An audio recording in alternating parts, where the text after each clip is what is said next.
Thank you for joining me today for our third training video called Where Does Stigma Come From? I'm Dr. Carrie Finley, and I'm a senior research scientist at the Center for Health and Safety Culture at Montana State University. Before working at the Center for Health and Safety Culture, I managed a behavioral health clinic serving individuals with mental health and substance use disorders. And during that time, I experienced firsthand the impact stigma has on addressing these issues. This video, called Where Does Stigma Come From?, is the third in a series of 6 training videos. Other videos in this series include What is Stigma? How does stigma impact us? How can I make a difference Part 1? How can I make a difference Part 2? And where do we go from here? Each video in this series is approximately 7 to 10 minutes long, and we encourage you to review and discuss all 6 videos. There's a handout that goes along with each video, and we encourage you to take notes and fill out the sections on the handout. Feel free to pause the video or repeat sections as needed. In today's training video, we're going to explore why some conditions get stigmatized and others don't. We'll also explore 6 factors identified in the research that contribute to stigma. But before we do that, let's do a quick recap of training video 1 and 2. In our first training video, we defined stigma. Very simply, stigma is a strong feeling of disapproval that most people in society have about something. Stigma can generate negative attitudes about people with a condition, and these negative attitudes can lead to discriminatory practices. We talked about stigma as a social process. That is, something that groups of people, often in power, create towards other people. It is a collection of attitudes, beliefs, behaviors, and structures that interact at different levels of society, at the individual level, in groups, in organizations, and in various public systems. Stigma is complex, and it can appear in several different ways. In our second training video, we discussed how stigma manifests and impacts us. We talked about public stigma, self-stigma, courtesy stigma, and structural stigma, and the negative consequences that stigma can result in, like barriers to new relationships, lowered self-esteem, feelings of shame and guilt, and a reduced sense of hope, just to name a few. I began to wonder, why do certain conditions get stigmatized and others don't? Why does a substance use disorder have stigma associated with it, and other conditions like cancer or heart disease doesn't? Why is it acceptable to talk about taking a medication for high blood pressure, but unacceptable to talk about taking a psychotropic medication? Or why is it okay to talk about going to the doctor for diabetes or high cholesterol, but people feel embarrassed to talk about seeing a psychologist or a psychiatrist for a mental health condition? What are the differences? You might be wondering the same thing, so I looked into the research to shed light on this. Researchers have identified a variety of different factors that contribute to stigma. We're going to talk about 6 factors salient to our understanding of stigma in the research. I think these factors get us a bit closer to understanding why certain conditions get stigmatized and others don't. 6 factors identified by researchers are concealability, coarse, disruptiveness, aesthetic qualities, origin, and peril. We're going to talk briefly about these factors, and as I do, I'd like you to think of them on a continuum. On the one end of the continuum, there is little stigma, and on the other end of the continuum, there is a lot of stigma. Each of these factors lies on that gradient or continuum. The first factor is concealability. Is the condition hidden, or is it on display? And to what extent is a person able to conceal the condition or hide the condition if necessary? If you think of concealability on that continuum, on the one end is where no one knows about that person's condition, and is probably on the low end of the stigma continuum. It's completely hidden. The other end of the continuum, where there is a high level of stigma, is where the person's condition is always on display. Everyone knows and can see the condition. A physical disability is an example. Research has suggested that people who have a stigmatized condition will often try to conceal their condition whenever possible. It can be easier for the person, especially when they're meeting new people.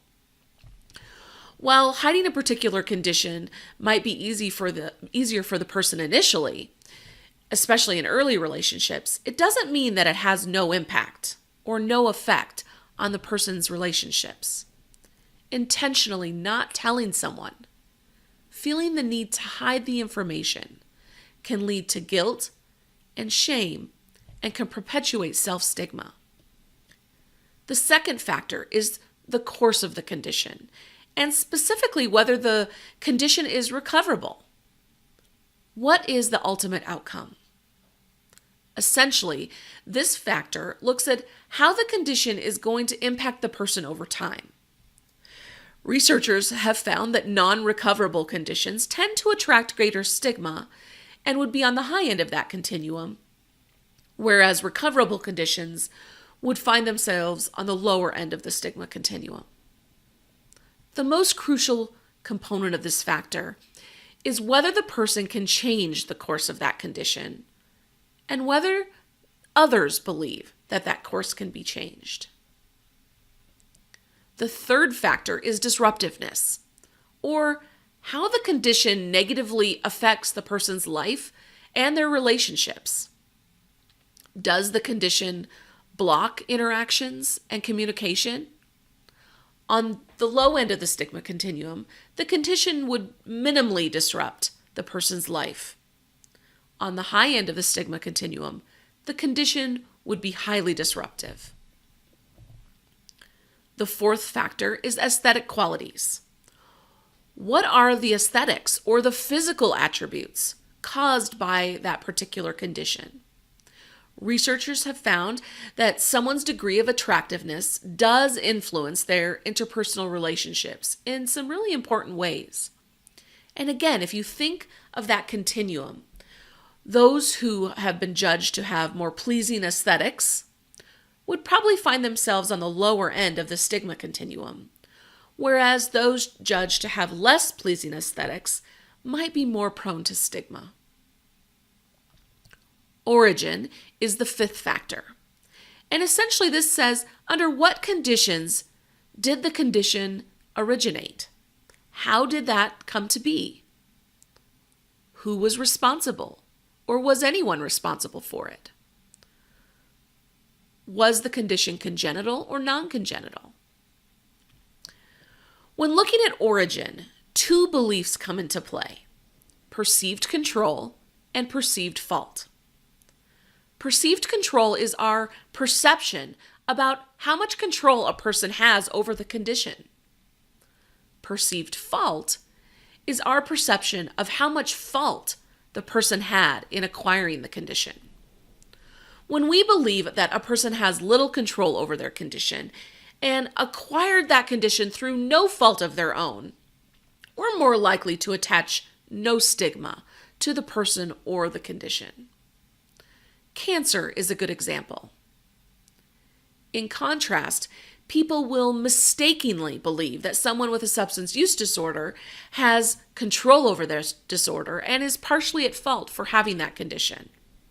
This thinking also applies to people with mental health conditions. Non-stigmatized conditions have low perceived fault and low perceived control. This would be on the low end of the stigma continuum. Stigmatized conditions have high perceived control and high perceived fault, and would find themselves on the high end of that stigma continuum. Finally, the sixth factor that can provide us some insight into stigmatized versus non-stigmatized conditions is peril. What kind of danger is posed by the condition, and how imminent or serious is it? A low perception of danger would be on the low end of that stigmatizing continuum. A high perception of danger would be more likely to be stigmatized and on the high end of that continuum. While these 6 factors are found in the research regarding stigmatized conditions, they are definitely not the only factors that influence the role that stigma plays in various conditions. Before concluding this video, please take some time to think about the reflection questions that are listed on your handout that accompanies this video. I would invite you to pause the video and to think about what caught your attention in this section. How do these contributing factors relate to your own experiences with stigma?